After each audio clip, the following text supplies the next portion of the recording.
आज हम आपको मशीन में धागा डालना और चक्री भरना सिखाएंगे और ये भी बताएंगे कि सिलाई में मशीन सीधी कैसे ली जाती है। आप हमसे जुड़े रहें, हमारी वीडियो को आगे तक देखते रहें।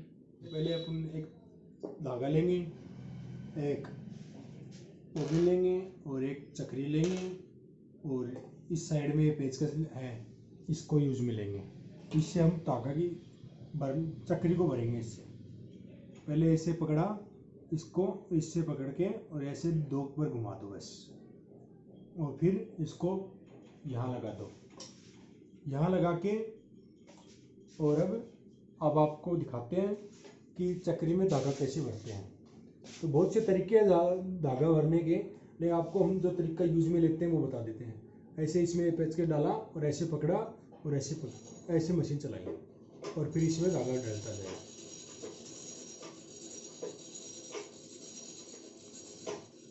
ठीक है। एक तरीका चक्री भरने का ये भी है कि कील ली ऐसे, जिनके पास पेचकस नहीं वो कील का यूज ले सकते हैं, और ऐसे इसमें कील डाल ली, इस साइड में अटक गई और इसको पकड़ के और ऐसे चला दो मशीन। ये धागा बन जाता है। ये तो धागा करने का तरीका है। ठीक है। अब इसमें धागा ये देखो, ये बरोबर होता है ना। कई महिलाएं, कई दोस्त हैं जो साइडों में, मतलब एक साइड में धागा भर देते हैं। इसको बरोबर करने के लिए इस हाथ को यूज में लेना चाहिए, जिससे यह चलती रहती है। तो ऐसे ऐसे सेट कर देते हैं और धागा हमेशा टाइट पकड़ के रखना चाहिए। अगर इसमें आप धागा ढीला रखोगे तो इसमें मतलब दिक्कत आएगी, सिलाई करोगे ना तब लच्छे आएंगे, गुच्छे आएंगे, या फिर टूट भी सकता है। इसके लिए आपको धागा भरने के लिए ऐसे हाथ को टाइट रखना है बस। इसमें हाथ में दबाए रखो और फिर मामूली दूर से इसको छोड़ते रहो। ठीक है। ये तो हो गया तरीका। इसको यहीं लगा के भी रख सकते हो, और अगर दूसरा तरीका हम तो है ऐसे जबान में लगाते हैं, रेशे डालते हैं, रेशे डाल देते हैं, ऐसे होता है। यहीं से भी लगा सकते हो आप, कहीं से भी लगा सकते हो। आपको धागा भरने का तरीका बता रहा हूँ वैसे आपको। फिर आगे इसको काट लेते हैं हम। काटने के बाद में ये बोबिन है, इसमें डालने का तरीका आपको बता देता हूँ मैं। पहले ये धागा एक तो इस साइड से आ रहा है, ये धागा इस साइड से आ रहा है। ठीक है। एक तो ये तरीका, और यही धागा एक इस साइड से आ रहा है। ठीक है। इसको आप ध्यान से देखिए, ये इस साइड से ना आने की बजाय ये धागा इस साइड की बजाय आना चाहिए। अगर इसमें डालते हो आप तो ऐसे डाला तो ये धागा इधर से होना चाहिए। इधर की साइड में करोगे तो ये फिर अटकेगा, इसमें अटकेगा धागा, और अटकेगा तो मशीन क्लियर तरीके से नहीं चलेगी। तो ये ऐसे इस साइड से धागा आना चाहिए इसमें। इसको ऐसे डाल देते हैं। फिर इसके अंदर ये जो पत्ती है ना, इसके अंदर ऐसे इसको डाला और इसके अंदर डाला और इसके बीचों बीच इससे ऐसे निकाला। इतना बड़ा धागा रखना है आपको। फिर इसके अंदर नीचे शटल आता है, उसमें डाल देना इसको। ठीक है। फिर इसको आपको छोटी सी आवाज़ सुनेगी कट की, वो आप महसूस करो कि आवाज़ अगर सेटिंग होती है, इसमें डब्बी डलती है, अगर सही तरीके से डलती है तब तक छोटी सी आवाज़ होगी मामूली सी। और अगर कोई भी आवाज़ नहीं आती है तो ये मान लो कि डब्बी आपकी सेट नहीं है, ये आवाज़ आती है इसकी।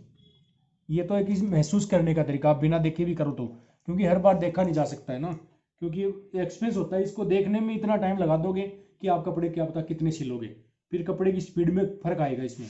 इसलिए आपको तरीका फिर से बता रहा हूँ, ये तरीका आपको बता रहा हूँ फिर से। ये ऐसे धागा इतना बड़ा रखना है, इसको ऐसे पकड़ना है ऐसे, और इसको ऐसे डाल देते हैं और ये कट की आवाज़ फिर से आएगी, महसूस करो आप। ये एक आवाज़ हो गई। एक तरीका तो ये है। दूसरा तरीका आप आपको बता देते हैं। दूसरा तरीका, इसको आप खोल के देख लो, इसमें आपको कुछ दिख रहा है, चक्री शटल दिख रहा है। इसको ऐसे पकड़ा, इसको ये धागा इस साइड में आना चाहिए, इसको ऐसे करके और ऐसे झटका मार दो, ये हो गई डब्बी रहती। एक तरीका ये हो गया। आपको दोबारा भी दिखा रहे हैं, आपको नहीं समझ में आ रहा हो तो ये ऐसे पकड़ा और ऐसे इसके अंदर डाल दिया सीधे के सीधे, और आवाज़ आ गई। ठीक है। अब ये तो हो गया तरीका। अब दूसरा तरीका और बता देता हूं आपको। इस मशीन को ऐसे ऊंचा किया, अब आपको इसमें दिखाते हैं धागा डालने का। ये बार बार में ऊंची नहीं करनी पड़ती है, लेकिन आपको बस एक तरीका बता रहा हूँ कैसे डलती है इसमें डब्बी। इसको बोबिन बोलते हैं। इसको मतलब कैसे इसके अंदर कैसे डलती है। बार बार में इसको ऊंचा करोगे तो आपका टाइम बहुत वेस्ट होगा। इसलिए आप ये तरीका ऊंचा न करने के बजाय आपको महसूस से और इसी के हिसाब से आपको करना पड़ेगा, डालनी पड़ेगी चक्री। ये अम्ब्रेला मशीन बोलते हैं इसको, बड़ी वाली। छोटी में भी ऐसे ही तरीका लगता है डालने का, बस शटल का अलग अलग प्रकार होता है उनमें। बड़ी वाली मशीन में ये होता है और छोटी वाली मशीन में वो अलग गोल तरीके का अलग बड़ा शटल होता है। इसलिए आपको तरीका बता रहे हैं दोबारा। इसको ऐसे धागा लिया, इसको ऐसे अंदर डाला और ऐसे आवाज़ आई, ये डल गई। ये ऐसे पकड़ के इसको ऐसे वापस निकाल लेते हैं। फिर से देख लो आप एक बार और।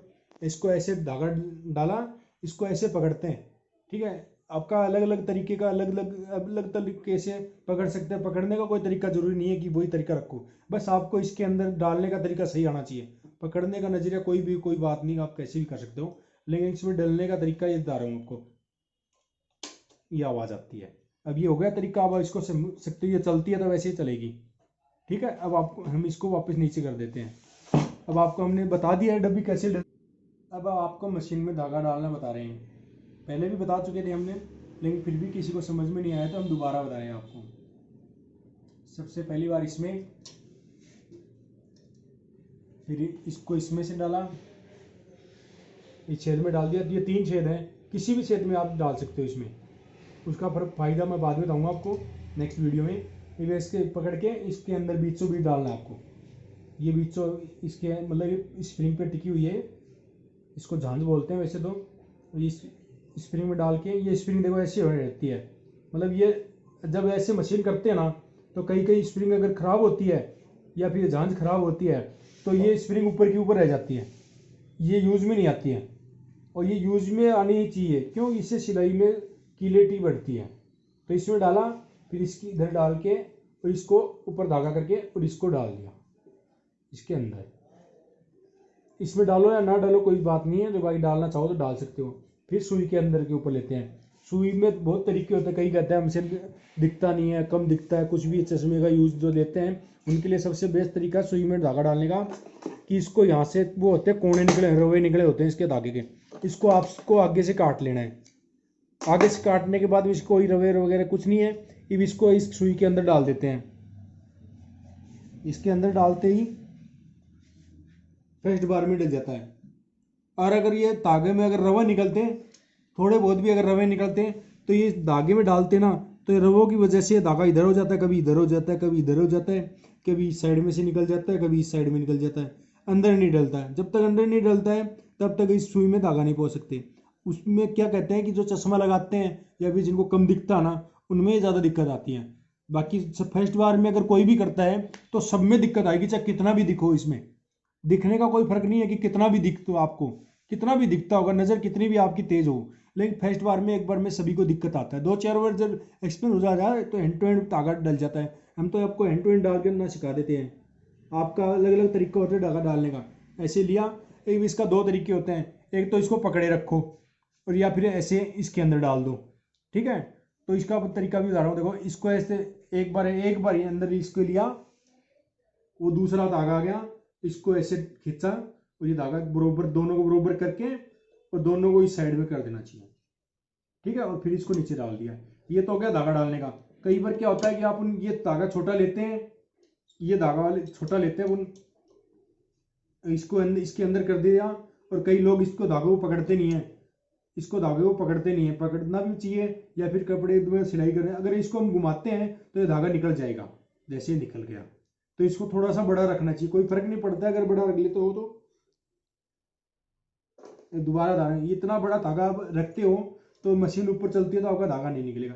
इसलिए आपको ऐसे ही डबल रख लेना है, धागे दोनों तरफ से बड़े बड़े रख लेने हैं, जो आपको कभी भी कोई दिक्कत नहीं आती। अगर छोटा धागा को रखोगे तो ये धागा ऊपर सुई से निकल जाएगा एंड टू एंड। बार बार में आपको सुई में धागा लगाना पड़ेगा, फिर आपका टाइम बढ़ेगा तो आपकी इनकम कम हो जाएगी आगे जाके, क्योंकि स्पीड से अगर आप कपड़े नहीं सिलोगे आप, तो आप सिलने में तो परेशानी आएगी ना। टाइम बढ़ेगा, आपका टाइम बढ़ेगा तो फिर आपको कपड़ों में कमी आएगी, सिलने में कमी आएगी, नगों में कमी आएगी। जितने आप 1 घंटे में अगर एक कपड़ा सिलते हो तो फिर उस कपड़े की 10 मिनट और बढ़ जाती है। क्यों बढ़ जाती है? कि ये तो 36 बार सुई निकालनी पड़ती है, बहुत बार निकालनी पड़ती है सुई, तो इसको क्या कि उसके तरीके का चेंज हो जाता है ना सिलने का। धागे में अगर बार बार में सुई पोते रहोगे तो सिलोगे कब? इसलिए सिलने का तरीका है। अगर आपको नहीं समझ में आता है तो आप हमसे बने रहें, हमारे चैनल को सब्सक्राइब करें और हमारे वीडियो देखते रहें। कोई आपके सुझाव हो, कोई भी आपके सवाल हो तो हम कमेंट बॉक्स में लिख सकते हैं। जो भी आपके मन में जो भी सवाल आए आप हमें कमेंट बॉक्स में लिखकर हमें से कोई भी सवाल पूछ सकते हैं। हमारा तरीका जरूर अलग है समझाने का, क्या पता किन्हीं को समझ में आता हो, क्या पता किन्हीं को समझ में नहीं आता हो, लेकिन हम अपने तरीके को चेंज कर सकते हैं आपको समझाने के लिए। बस सबसे बड़ी बात यह है कि हम आपको समझाना चाहते हैं। अगर आप समझ सकते हो तो हम इस तरीकों को समझ सकते हैं तो कोई बात नहीं। अगर ये तरीका अगर आपको नहीं समझ में आता है तो हम आपको दूसरा तरीका भी बता देते हैं। हर चीज़ के अलग अलग तरीके होते हैं, बस समझना आपको है, समझाना हमारा है। हम तो यही चाहते हैं सिलाई के वजह से आप सीख सकते हो, जो भी सिलाई का काम आपको सीखना है सीखो, हेल्प हम करेंगे, पूरी पूरी हेल्प करेंगे। आपको अगर तरीका नहीं आता समझ में तो हमें तरीका चेंज करने के लिए कमेंट बॉक्स में बोल दो, हम आपके हर सवाल का जवाब देंगे और आपको हर तरीका अलग तरीके से समझाएंगे। अगर आपको किन्हीं किन्हीं को नहीं समझ में आता है तो हमें कमेंट बॉक्स में दूसरे तरीके के लिए बोल दें, या फिर हमारे पर्सनल नंबरों पे भी ट्रायल कर सकते हैं। कोई भी सवाल हो पूछ सकते हैं, हम आपके हर सवाल का जवाब देंगे। हमारा मकसद यही है कि जो भी महिला अपने पैरों पे कुछ करना चाहती हैं छोटा मोटा, वो सिलाई के काम से कुछ कर सकती हैं। इसलिए हमारे चैनल से बने रहें और हमारे चैनल को सब्सक्राइब करें, लाइक करें, शेयर करें। धन्यवाद।